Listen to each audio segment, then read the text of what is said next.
नमस्कार जी। जैसा कि अब जानते हैं कि बिजली की सिंगल फेस की एसी मोटरों को चलाने के लिए कैपेसिटर की ज़रूरत होती है।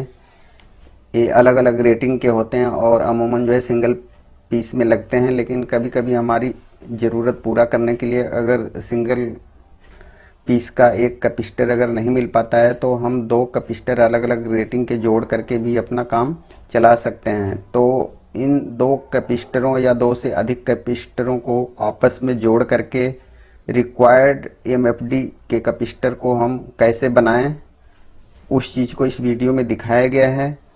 अब ये देखिए, अगर हमें दो कैपेसिटर को जोड़ना है तो किस तरह से जोड़ेंगे तो सही वैल्यू मिलेगी, और किस तरह से अगर हम जोड़ देंगे तो वैल्यू ज़्यादा मिलने के बजाय बल्कि और अधिक कम हो जाएगी। यहाँ पे आप देख रहे हैं कि 2.5 एमएफडी के दो कैपेसिटर हैं, जिनको एक तरह से कनेक्शन करने पर 2.5 मिलाकर 5 हो जा रहा है, और एक वीडियो में आप देख रहे हैं कि 2.5 मिलाकर कनेक्शन बनाने से 2.5 से भी कम हो जा रहा है, यानी जो 5 होना चाहिए वो 5 की जगह बल्कि 1.25 एमएफडी वैल्यू ही रह जाती है। तो इस कनेक्शन को आप देखें, ये पहली वीडियो जो है दो कैपेसिटर को आपस में पैरेलल में जोड़ा गया है, यानी दोनों कैपेसिटर की जो एक एक तारें निकल रही हैं आपस में मिला दिया गया है और फिर उनसे जो है आउटपुट का कनेक्शन ले लिया गया है।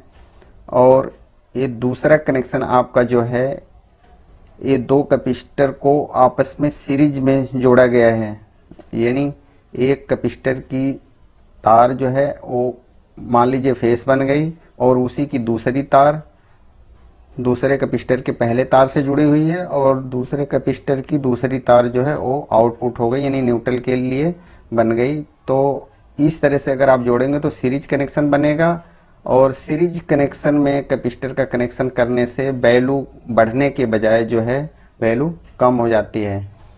तो आशा करता हूँ कि अब आप कैपेसिटर का कनेक्शन अच्छी तरह से समझ गए होंगे। कैपेसिटर का कनेक्शन हमेशा पैरेलल में ही किया जाएगा, अगर आप सीरीज में करेंगे तो वैल्यू कम हो जाएगी। अब ये कैपेसिटर कहाँ लगते हैं? सीलिंग फैन हुआ, एसी की मोटर हो गई, कंप्रेसर हो गया, वॉशिंग मशीन हो गई, इन जगह पे लगाना पड़ता है।